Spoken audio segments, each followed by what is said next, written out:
baseball can do for my nephew? Of course, we said yes. Yes, there is. What's his favorite team? She said the Colorado Rockies. I said, great. So I contacted the Rockies, and the Rockies said, let's set it up, let's do it. So about 5 months later, I think, 6 months later, I got to take our MVP,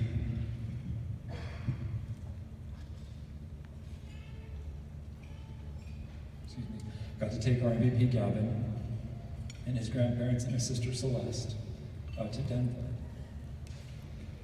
You know, Gavin, he doesn't like to show his emotions, I don't think. Which you could not pull the smile from ear to ear away. He was so excited. He's standing down on the field at the dugout as Rocky after Rocky stopped by, said hello, signed his jersey, signed his bat, chatted with him for a minute. I didn't count how many players he met, but he met quite a few of them. And there's actually a really great photo of Gavin. Here he is. This is him standing there with his signed bat after he was finished down on the field.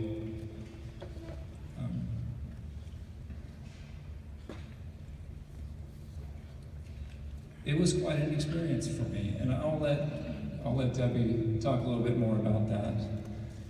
But Gavin was a baseball player. Here he is with his sister.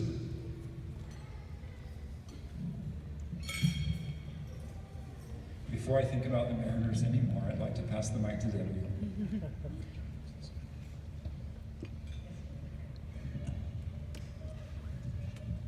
I gotta put my readers on. And I was gonna try to talk this talk, but I won't make it through if I don't just read what I've written. Gavin has a unique story. I'm Gavin's aunt, and in February of 2014, due to some circumstances out of their control, Gavin and his sister Celeste were removed from their parents, and my family was lucky enough to have them move in with us. They were really scared and so sad to have to change schools and leave their home. I knew right away that I needed to get him involved in extracurricular activities to help them make friends in my area and keep them busy.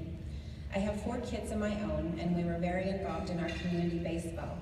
So of course Gavin was going to play baseball. I signed him up and practice quickly began. From day one, Gavin loved everything about baseball, and he was good. Good enough that he was a new player in a very large age group, and he made All-Stars his very first year. Gavin went from that All-Star season into fall ball with the same group of boys, and by this point, he was either practicing, playing in ball games, playing wiffle ball in my front yard, or asking anyone to play catch with him, or he was watching the Rockies on TV. He loved the Rockies. Baseball had become his everything. I think it was many different things for Gavin, a way for him to feel important and good about himself, an outlet for him to forget all of the things going on in his life, and a way for him to just have fun and be a kid. When fall ball was over, he was already making plans and anxiously waiting for spring to come. When spring did come, Gavin started having some health concerns that were affecting his vision and his balance. Shortly after, he was diagnosed with DIPG, which is an inoperable brain tumor. Because of his health issues, he was not able to play on his league team. But his Taylorsville Super League team was still playing on Saturdays, and he never missed a game. Sometimes he was only able to sit on a bucket and cheer them on, but he still had that infectious smile on his face because his feet were in that dirt and he was in a place that he absolutely loved. After his radiation had ended, Gavin was himself again. He was able to go back and play in the fall in some tournaments with his team. I can't explain the feeling of seeing him back on the mound and in the batter's box, able to play and see how happy he was.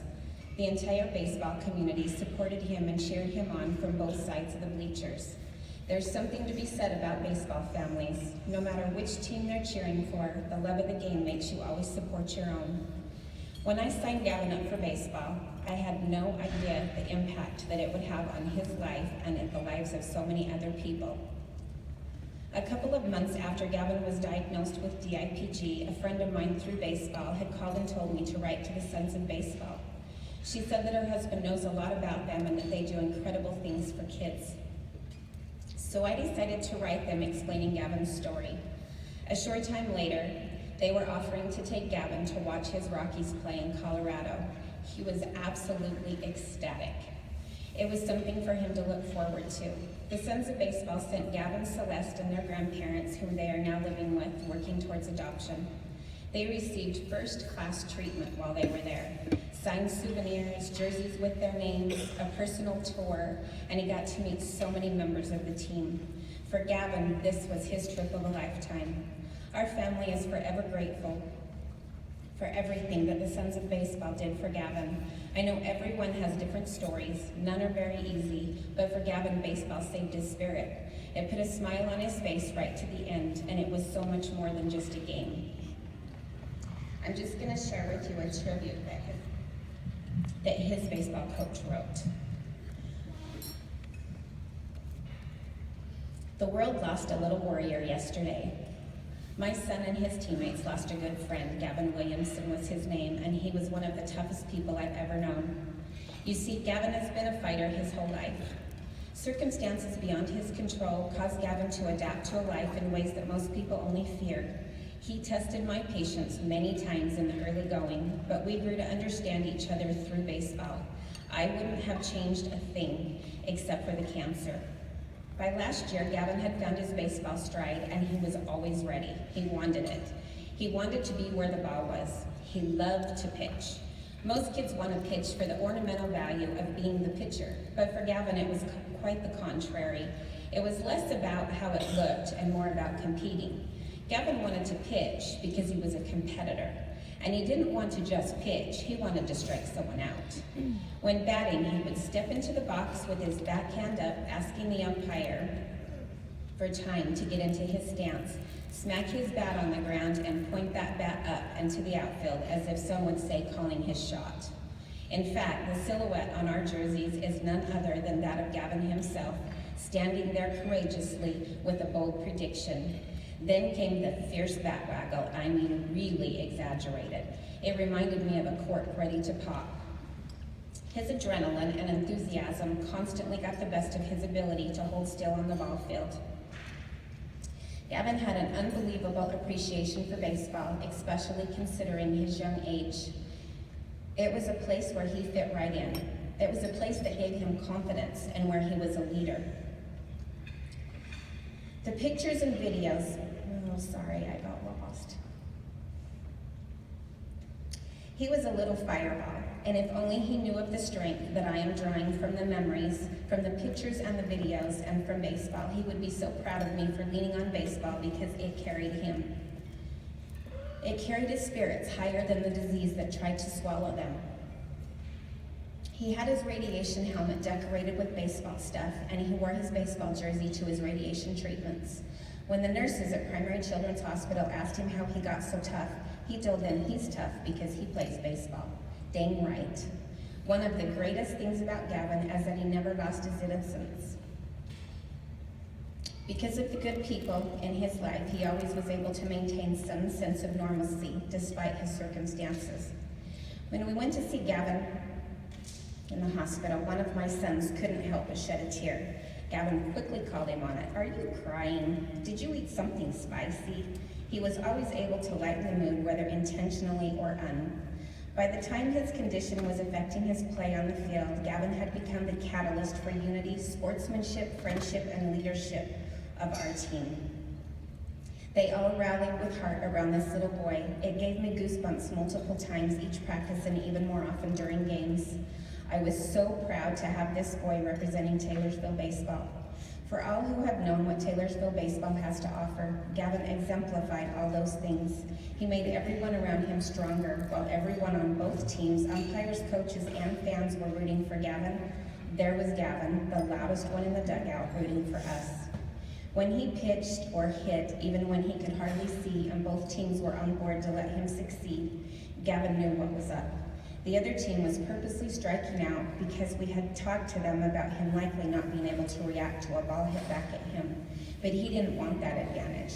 As far as he was concerned, he was out there to compete, and he told me, "I'm not dumb, they're just swinging at everything." Even when he could hardly move or talk, he loved to watch videos of baseball games. Nobody can tell me he lost. We lost him in the flesh, but he will never be lost, never ever forgotten. He handled this awful, terrible, hideous disease with as much dignity, strength, and character as any of us could hope to possess in a lifetime.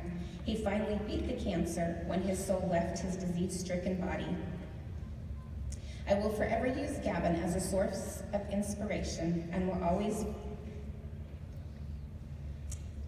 he will always and forever have a roster spot in my heart.